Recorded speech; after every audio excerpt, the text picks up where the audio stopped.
وتشهد أرجلهم بما كانوا يكسبون কাল হাসরের ময়দানে জমিন আমাদের বিরুদ্ধে সাক্ষী দিবে, হাত আমাদের বিরুদ্ধে সাক্ষী দিবে। পরের অংশের মধ্যে আল্লাহ বলেন, পাও আমাদের বিরুদ্ধে মামলা দায়ের করবে। এই পাও আল্লাহ তাআলা দিয়েছেন ভালো কাজে ব্যবহার করার জন্যে। আজকে আমরা এই পাও ভালো কাজে ব্যবহার না কইরা মন্দ কাজে ব্যবহার করি। যেমন আল্লাহ তাআলা এই পাও দিয়েছেন ভালো কাজে ব্যবহার করার জন্যে। মসজিদে যাবেন, মক্কাতে যাবেন, মদিনায় যাবেন, আল্লাহ তাআলা এই পাও আপনাকে সিনেমা হলের দিকে যাওয়ার জন্য পাও দেয় নাই। এই পাও আপনাকে যাত্রা পালার মধ্যে যাইয়া আপনি গান শুনবেন, এটার জন্য আল্লাহ তাআলা পাও দেয় নাই। আল্লাহ তাআলা এই পাকে দিয়েছেন সৎ কাজে ব্যবহার করার জন্যে। তাহলে আমরা কয়টা জিনিস পাইলাম বলেন? এক নম্বরে কি বললাম? জমিন। দুই নম্বরে হাত। তিন নম্বরে পা। আর কি কি সাক্ষী দিবে? আল্লাহ তাআলা কুরআনের মধ্যে সূরা হামিম আস-সাজদা 20 নম্বর আয়াতে আল্লাহ তাআলা বলেন, হাত্তা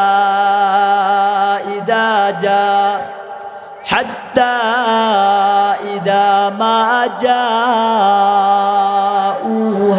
শাহিদা আলাইহিম সামউহুম ওয়া আবসারুহুম ওয়া জুলুদুহুম বিমা কানু ইয়ামালুন। কোই नहीं तेरे सिवा मौजूद हकीकी कोई नहीं है, कोई नहीं। यादों में तेरे सबको बुला दो, कोई ना मुझको याद रहे। यादों में तेरे सबको बुला दो, कोई ना मुझको याद रहे। सब खुशियों को आग लगा दो, खानाए दिल आबाद रहे। अब तो रहे बस तादमे आखिर, अब तो रहे बस तादमे आखिर। विर्द जुबा आई मेरे इलाह, ला इलाहा इल्लल्लाह, ला इलाहा इल्लल्लाह, ला इलाहा इल्लल्लाह, ला इलाहा इल्लल्लाह, ला इलाहा इल्लल्लाह। বহু দূরে মাদিনা, আমরা কেমনে যাব মাদিনা? ভাইজান বহু দূরে মাদিনা, আমরা কেমনে যাব জানি না। দয়া করো দয়াল আল্লাহ, দয়া করো দয়াল আল্লাহ, ফুরাও মনের ভাষণা, লা ইলাহা ইল্লাল্লাহ লা ইলাহা ইল্লাল্লাহ লা ইলাহা ইল্লাল্লাহ লা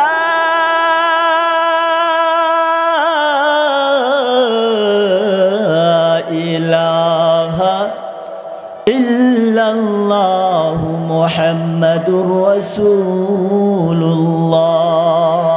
সাল্লাল্লাহু আলাইহি ওয়াসাল্লাম। আলহামদুলিল্লাহ, গৌরীপুর থানাধীন ঐতিহ্যবাহী দ্বীনি প্রতিষ্ঠান ভাইরা, পর্দার আড়াল থেকে আলোচনা শুনছেন আবেদা, সালেহা, মুমিনা, খালেসা, সম্মানিতা মহিলারা। সর্বপ্রথম সেই মহান গহিয়ান সর্বশক্তিমান আল্লাহ জাল্লা জালালুহুর দরবারে শুকরিয়া আদায় করি, যে মহান রব্বে কারিম আপনাকে আমাকে এই নব্য জাহিলিয়াতের যুগে, এই ফিতনা ফাসাদের যুগে, এই চাঁদাবাজির যুগে আল্লাহ তাআলা আমাদেরকে জান্নাতি এক পরিবেশে আসার তৌফিক দান করেছেন। সেজন্য সেই মহান মালিক সমস্ত সৃষ্টিগুলোর স্রষ্টা রব্বুল আলামিনের দরবারে শুকরিয়া তান আদায় করি, সকলে বলি আলহামদুলিল্লাহ। আমি আপনাদের সম্মুখে যে বিষয়টা নিয়ে আলোচনা করার প্রয়াস চালাবো, আমি আপনাদের সম্মুখে যে বিষয়টা নিয়ে আলোচনা করব, সেই বিষয়টা হচ্ছে গুনাহ সম্পর্কিত কিছু কথা। পৃথিবীতে এমন একটা যুগ ছিল, এমন একটা জামানা ছিল, এমন একটা সময় ছিল, যেই সময়ের মাঝে, যেই সময়ের মানুষদেরকে সোনালী মানুষ বলা হতো, যেই যুগের মানুষদেরকে সোনালী যুগ বলা হতো, আজকে সেই সোনালী যুগ অতিবাহিত হতে হতে আজকে এমন একটা সময় আমাদের মাঝে আবির্ভাব হয়েছে, এটাকে এক কথাই বলতে গেলে বলা যায় এটা হলো নব্য জাহিলিয়াতের যুগ। আগেকার জামানায় সাহাবায়ে কেরাম একে অপরের সাথে প্রতিযোগিতা করত, কিভাবে একজনের চাইতে আরেকজনের আমল বেশি করা যায়, নেক আমল বেশি করা যায়, রোজার ক্ষেত্রে রোজা বেশি রাখা যায়। সেই প্রতিযোগিতা একজন সাহাবী আর একজন সাহাবীর সাথে প্রতিযোগিতা করত। কিন্তু সেই যুগটা আমরা পিছনে ফেলে আজকে এমন একটা যুগের মধ্যে পদার্পণ করেছি, যে যুগের মধ্যে নেক আমল কো দূর কি বাত, এই আমল নেক আমল করব তো দূর কি বাত, এই যুগের মধ্যে আমরা বদ আমল কিভাবে একজন আরেকজনের সাথে প্রতিযোগিতা করা যায়, সেই প্রতিযোগিতা নিয়ে আজকে আমরা ব্যস্ত। এজন্য আমাদেরকে ফিরে আসতে হবে, আল্লাহমুখী হতে হবে, জান্নাতমুখী হতে হবে, জাহান্নামমুখী হওয়া যাবে না। নিজেকে পবিত্র করে তারপরে আমাদেরকে কবরে যাইতে হবে। কারণ আমরা যদি গুনাহ নিয়ে যদি কবরে যাই, তাহলে আমাদের জাহান্নাম ছাড়া বিকল্প কোনো পথ নাই। এজন্যে আগেকার সাহাবীরা যদি একটা গুনাহ করে ফেলতো, তাহলে তারা আফসোস করত, হায় হায় হায় হায়, কি গুনাহটাই না করে ফেললাম। কিন্তু আজকে আমাদের জামানার মধ্যে একটা গুনাহ করলে অন্তরে কোনো অনুভূতি আসে না, যে গুনাহটা করলাম, এই গুনাহটা করার পরে যে একটা ভিতরে অনুভূতি আসা, এই অনুভূতিটা পর্যন্ত আমাদের মধ্যে নাই। এজন্য আমাদের মাঝে অনুভূতি আসতে হবে। যেমন মুসলিম শরীফের মধ্যে একটা হাদিস আসছে, হযরতে মাঈস ইবনে মালিক রাদিয়াল্লাহু তাআলা আনহু হযরতে মালিক ইবনে মাইস রাদিয়াল্লাহু তাআলা আনহু তিনি মদিনার একজন আনসারী সাহাবী ছিলেন।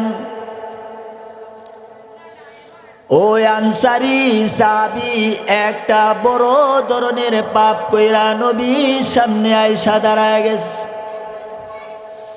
নবীর সামনে দাঁড়াইয়া বলতেছে, ইন্নী কদ জানাইতু, ও নবী গো, আমি তো গুনাহ করে ফেলছি, এখন আমার করণীয় কি? ওই সাহাবী যখন নবী করিম সাল্লাল্লাহু আলাইহি ওয়াসাল্লামকে এই কথা শোনানোর পরে নবীজি মুখটা এইভাবে ফিরিয়ে নিলেন। এরপরে আবার ওই সাহাবী ওই দিকে যাইলেন, বললেন, ইন্নী কদ জানাইতু, নবী গো, আমি তো গুনাহ করে ফেলছি, আমাকে একটা সমাধান দেন। এরপরে নবী আবার বাম দিকে ফিরাইলেন, আবার ওই সাহাবী গেলেন। শেষ পর্যন্ত সাহাবায়ে কেরামদেরকে ডাকলেন, এই সাহাবারা এদিকে আসো। সব সাহাবীদেরকে ডাকলেন, বললেন, এই সাহাবীরা শুনো, মায়েজ ইবনে মালিক সে নাকি জিনা করছে, এই ঘটনাটা সত্যি নাকি মিথ্যা, এটা জাস্টিফাইজ করে আসো, যাচাই বাছাই করে আসো। সাহাবীরা তদন্তে লাইগা গেছে। লাইগা যাওয়ার পরে তদন্ত কইরা নবীর দরবারে আয়েশা আবির হাজার হয়ে গেছে। নবীর দরবারে আয়েশা হাজির হইয়া নবীকে বললেন, নবী গো, এই আনসারী সাহাবী যে জিনা করছে ওই কথাটা আপনার কাছে বলছে, এই কথাটা সত্যি? তখন নবীজি বললেন, এই সাহাবীরা শোনো, তোমরা একটা গর্ত খনন করো, একটা গর্ত খনন করো তার কোমর পর্যন্ত। যারা বিবাহিত তারা যদি জিনা ব্যভিচার করে তাহলে তাদেরকে অর্ধেক গর্তের মধ্যে ঢুকাইয়া পাথর মাইরা তাদেরকে নিক্ষেপ করতে হবে, মারতে হবে। নবী করিম সাল্লাল্লাহু আলাইহি ওয়াসাল্লামের আদেশ পাইয়া ওই সাহাবীরা একটা গর্ত খনন করলো। গর্ত খনন কইরা ওই যে সাহাবী জিনা করলো ওই সাহাবীরে গর্তের মধ্যে ফালাইলো। গর্তের মধ্যে ফালাইয়া নবী করিম সাল্লাল্লাহু আলাইহি ওয়াসাল্লাম বলেন, এই সাহাবীরা তারে গর্তের মধ্যে ফালাইছো, এবার একটা একটা করে পাথর মেরে হত্যা করো। তখন নবী করিম সাল্লাল্লাহু আলাইহি ওয়াসাল্লামের আদেশ পাইয়া ওই সাহাবী আনসারী সাহাবীকে পাথর মারতে মারতে এমন অবস্থা হয়ে গেছে যে রক্ত চতুর্দিকে ছিটকে পড়তেছে। এক পর্যায়ে ওই সাহাবীর রক্ত আরেক সাহাবীর গায়ের মধ্যে লাইগা গেছে। লাইগা যাওয়ার পরে ওই সাহাবী, নাফরমানির রক্ত আমার গায়ের মধ্যে লাগছে। এই কথাটা বলার পরে নবী করিম সাল্লাল্লাহু আলাইহি ওয়াসাল্লাম বললেন, সাহাবী রে, তুমি এটা কেমন কথা বললা বলো? যে সাহাবীকে স্বয়ং আমি নবী করিম সাল্লাল্লাহু আলাইহি ওয়াসাল্লাম তাকে শাস্তি দিতেছি, আর তাকে এজন্য শাস্তি আমি দিতেছি যাতে করে দুনিয়াতে পবিত্র হইয়া আল্লাহর আদালতে হাজির হইতে পারে। যখন ওই সাহাবী এই কথা বলল যে নাফরমানির রক্ত আমার গায়ের মধ্যে লাইগা গেছে, তখন নবী করিম সাল্লাল্লাহু আলাইহি ওয়াসাল্লাম ওই সাহাবীকে উদ্দেশ্য করে বললেন, এই সাহাবী শুনো, তার তওবাটা এমন তওবা হইছে রে যে এই তওবাটা যদি সারা দুনিয়ার মানুষদেরকে বন্টন করে দেওয়া হয়, তাহলে সারা দুনিয়ার সব মানুষের সগীরা গুনাহ মাফ হয়ে যাবে। কি ধরনের তওবা ছিল! আর আজকে সমাজের মধ্যে গুনাহ করি, কিন্তু অন্তরে অনুভূতি আসে না। যেমন একজনে এক বোতল মদ খাইলো, মদ খাওয়ার পরে আরেক বন্ধুর কাছে গেছে, যাইয়া বলতেছে, বন্ধু এক বোতল মদ খাইলাম, কি আরামটাই না লাগতেছে শরীরের মধ্যে। তখন তার বন্ধু চিন্তা করে, এক বোতল মদ খাইয়া যেহেতু এত আরাম পাইছে, তাহলে আমি কালকে 2 বোতল মদ কিনে আমিও খাবো। একজন ব্যক্তি জিনা করছে, জিনা কইরা আবার আরেকজনের কাছে বলতেছে যে বন্ধু আমি অমুক জায়গায় এই কাম করছি। মানে গুনাহ করে তো করেই, কিন্তু গুনাহ করার পরে তার ভিতরে যে একটা আল্লাহর ভয়ভীতি, এই ভয়ভীতি আজকে এই নব্য জাহিলিয়াতের যুগে নাই। এজন্য শুরুতে বলছিলাম, এমন একটা যুগ ছিল যে যুগের মধ্যে সাহাবায়ে কেরাম নেক আমলের প্রতি একজন আরেকজনের সাথে প্রতিযোগিতা করত। কিন্তু আজকের সমাজটা এরকম হয়েছে যে একজনে গুনাহ করে তো করেই, আবার এই গুনাহটা প্রকাশ করে আবার আরেকজনকে এই গুনাহটাই করার জন্য উৎসাহিত করে। কথা বলেন ঠিক কিনা? এখন যদি নিজে অপবিত্র হইয়া নিজেরে আসামি বানাইয়া কবরে যান, তাহলে কি আল্লাহ কি কাল হাসরের ময়দানে আদালতে আপনাকে ছাড় দিবে? ছাড় দিবে না। দেখেন, আপনি যে গুনাহ করেন, এই গুনাহ করার কারণে আপনার বিরুদ্ধে কতগুলা বস্তু আপনার বিরুদ্ধে সাক্ষী হয়ে যায়, এটা কি আপনি চিন্তা করছেন একবারও? আল্লাহ তাআলা কোরআনের মধ্যে বলেন, ইয়াউমাইযিন তুহাদ্দিসু আখবারাহা বিআন্না রাব্বাকা আওহা লাহা। তাফসীর ইবনে কাসির নামক একটা তাফসীরের কিতাব আছে। ওই কিতাবের মধ্যে তাফসীর কারক তিনি এই আয়াতের ব্যাখ্যা করতে গিয়া হযরতে আবু হুরায়রা রাদিয়াল্লাহু তাআলা আনহু এর একটা হাদিস তিনি তার কিতাবের মধ্যে লিখেছেন। হাদিসটা হলো এমন যে নবী করিম সাল্লাল্লাহু আলাইহি ওয়াসাল্লাম সাহাবীদের সামনে বললেন, ইয়াউমাইদিন তুহাদ্দিসু আখবারাহা বিআন্না রাব্বাকা আওহা লাহা। এই কথা বলার পরে নবী করিম সাল্লাল্লাহু আলাইহি ওয়াসাল্লাম সাহাবীদেরকে বললেন, এই সাহাবীরা, জমিনের বৃত্তান্ত কি তোমরা কি জানো? তখন সাহাবীরা বললেন যে না ইয়া রাসূলুল্লাহ, আপনি এবং আল্লাহ তাআলাই ভালো জানেন। মানে কি, যে নবী করিম সাল্লাল্লাহু আলাইহি ওয়াসাল্লাম তাদেরকে এই কথা বললেন যে জমিনের বিষয়াদি, জমিনের সংবাদ, জমিনের ঘটনা এগুলা কি জানো? সাহাবীরা বললেন না। তখন নবী করিম সাল্লাল্লাহু আলাইহি ওয়াসাল্লাম বললেন যে শোনো, কাল হাসরের ময়দানে আপনি যখন আসামি হবেন, গুনাহগারের আসামি যখন আপনি হবেন, আল্লাহর কাঠগড়ায় যখন আপনি দাঁড়াবেন, তখন কিন্তু জমিন আপনার বিরুদ্ধে মামলা দায়ের করবে। কি বলবে? জমিনে এই কথা বলে দিবে, জমিন আল্লাহ তাআলার কাছে বলবে যে আয় আল্লাহ, অমুক দিন অমুক তারিখ, হাদিসটা এইভাবেই আসছে, অমুক দিন অমুক তারিখ অমুক সময়ে এই বান্দাটা আমার পিঠের মধ্যে বৈশা মদ খাইছে, এই বান্দাটা আমার পিঠের উপর বৈশা জিনা করছে, এই বান্দাটা আমার পিঠের উপর বৈশা চাঁদাবাজি করছে, এই বান্দাটা আমার পিঠের উপর বৈশা যত অশ্লীল কাজ আছে সব কাজগুলা করছে, আল্লাহ তোমার কাছে মামলা দায়ের করলাম। বাঁচার উপায় আছে? এখন অনেকেই চিন্তা করতে পারে যে ওই সময় যদি জমিন এইভাবে সাক্ষী দেয়, তাহলে আমাদের জবান আছে, জবান দিয়ে আল্লাহকে বলবো আল্লাহ এই কাজ আমরা করি না।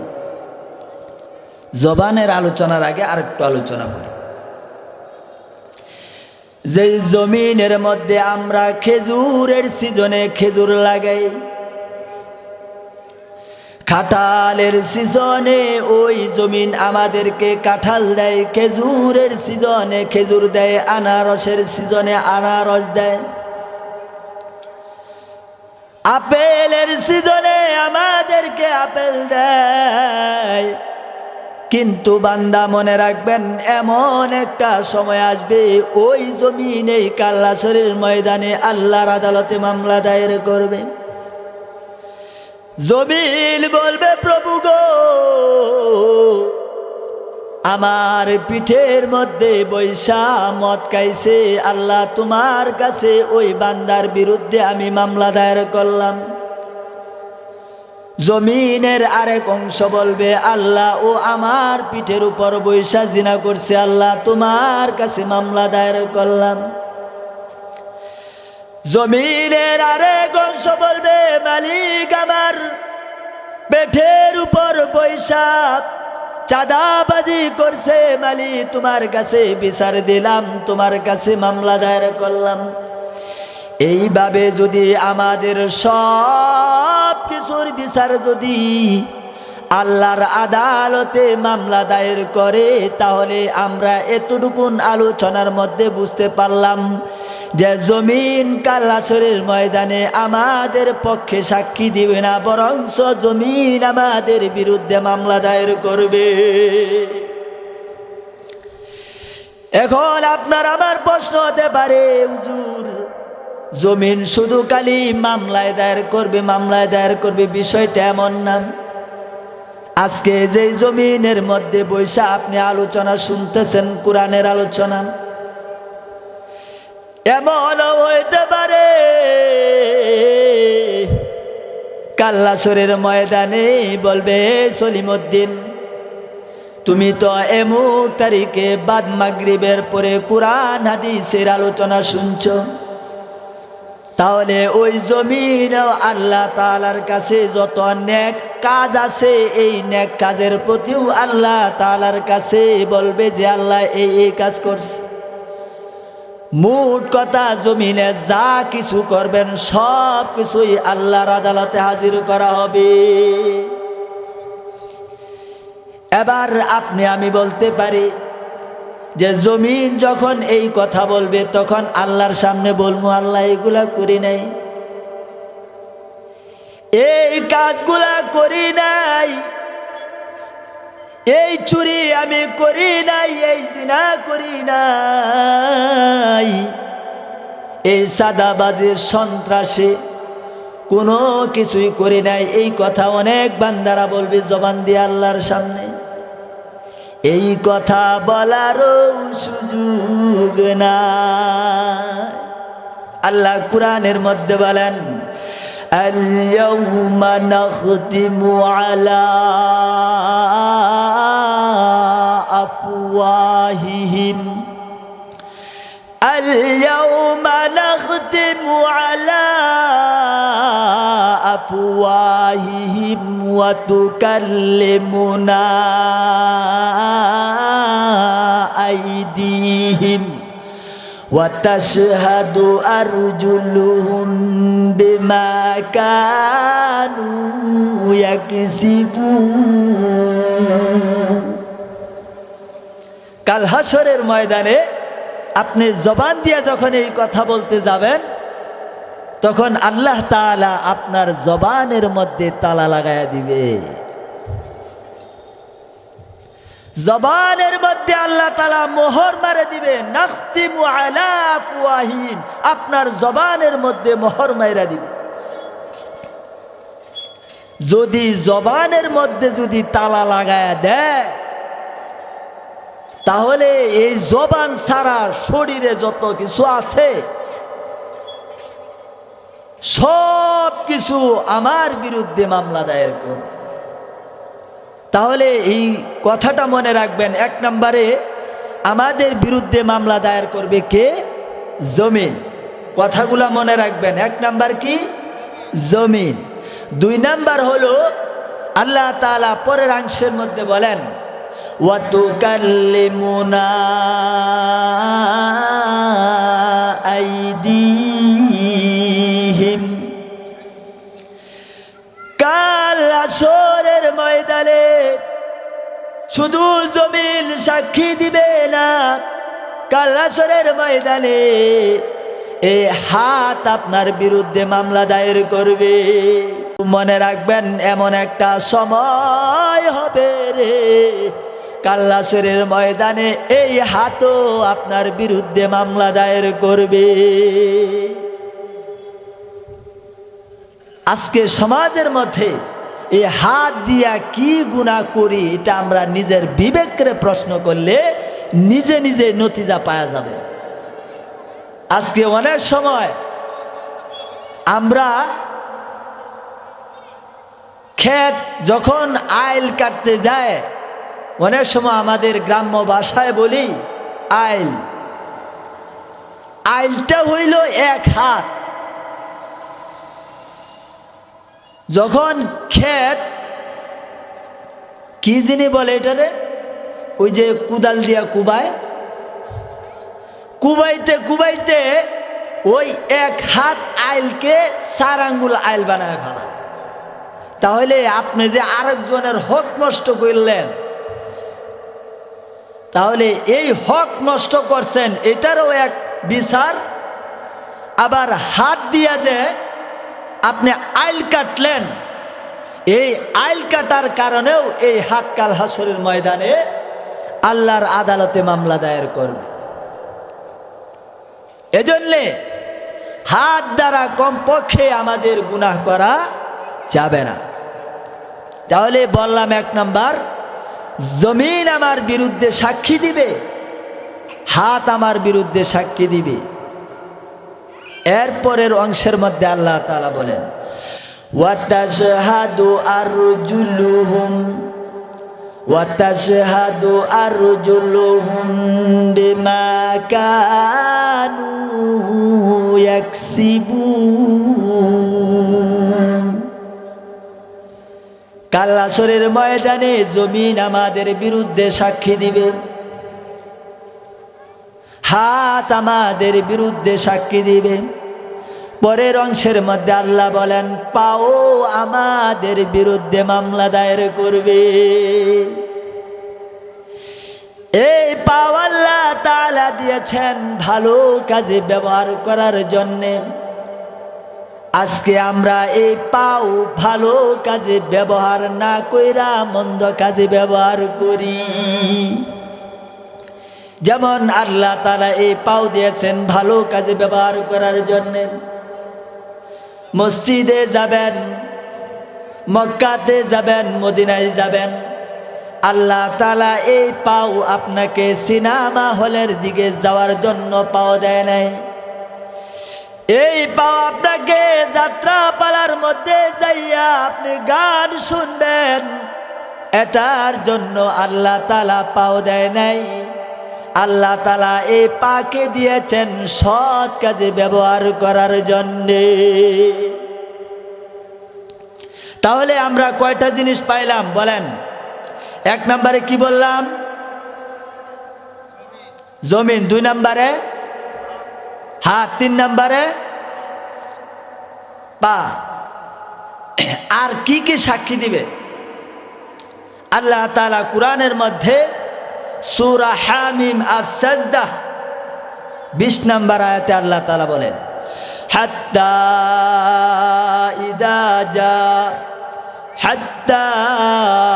ইদা মা জাউহা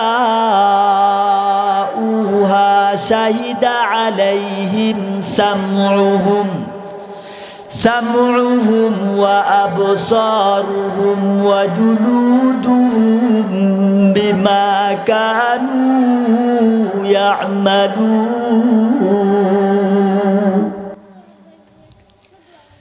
আর কি কি জিনিস সাক্ষী দিবে আল্লাহ কুরআনের মধ্যে বলেন? সামউহুম শব্দের অর্থ হলো কান। আমরা কান দিয়া গুনাহ করি না, মুরব্বীরা কম করে, কিন্তু ইদানিং মুরব্বীরা একটু বেশি করে।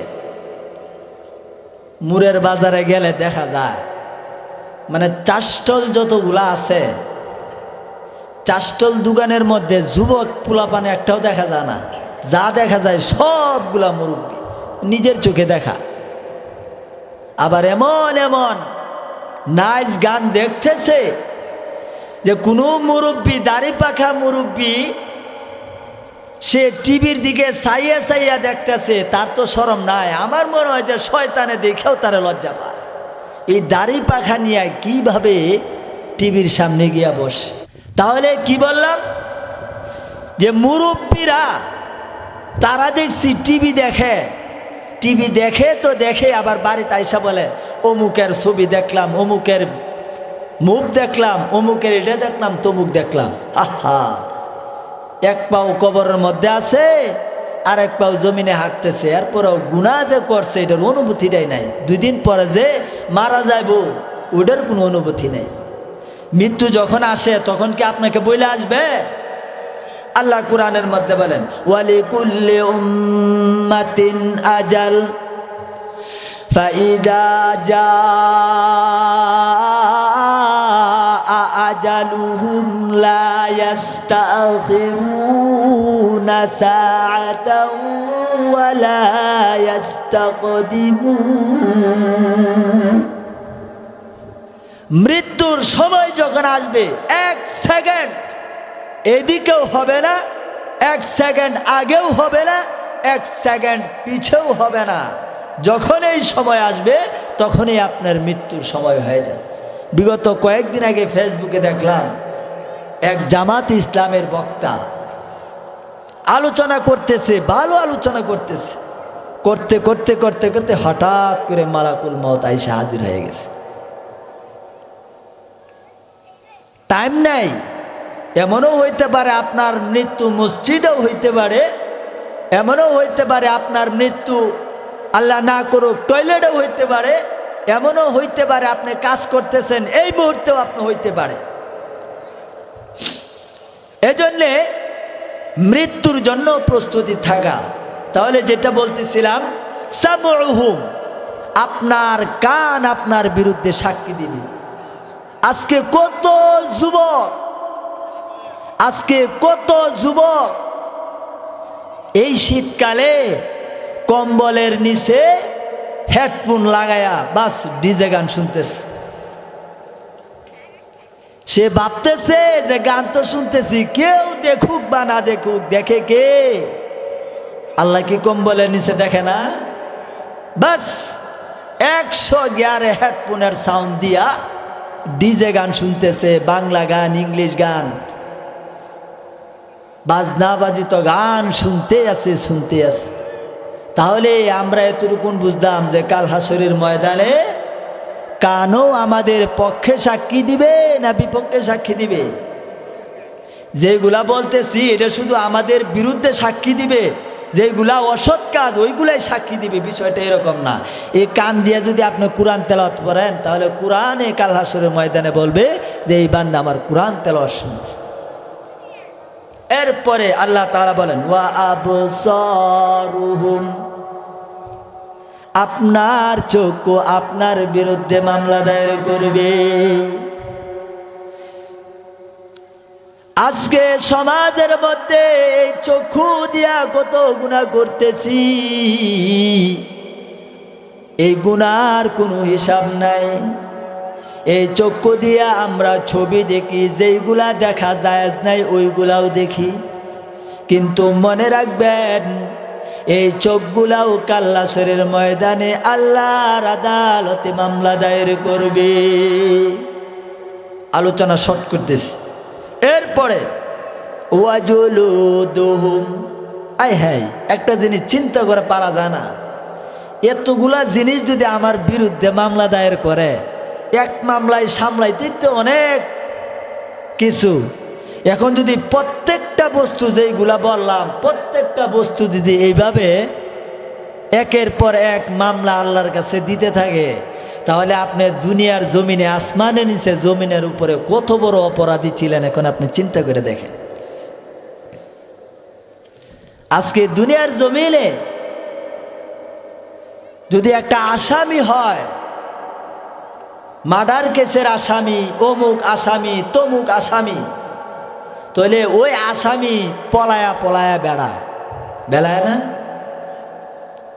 কিন্তু কাল হাসরের ময়দানে যখন আপনার বাতি নিভে যাবে, কবরের মধ্যে শোয়ানো হবে, শোয়ানোর পরে আবার আরেকটা জিন্দিগি শুরু হবে। ওই জিন্দিগির মধ্যে যখন আপনার আমল নামা উপস্থাপন করা হবে, যদি নেক আমল হয় তে তো জান্নাত, আর যদি বদ আমল হয় তাহলে কি হবে? আল্লাহ তাআলা কোরআনে বলেন, খুযুহু ফাগুল্লুহ, খুযুহু ফাগুল্লুহ থুম্মাল জাহিমা সাল্লুহ।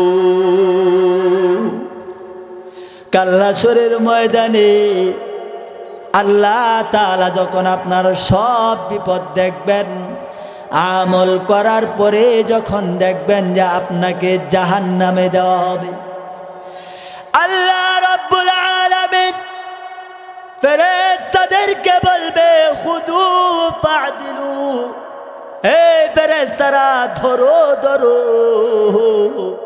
সুম্মাল জাহিমা সাল্লু, এই ফেরেশতারা ধরো, এইটারে ধইরা ধইরা জাহান্নামের মধ্যে ফালাও।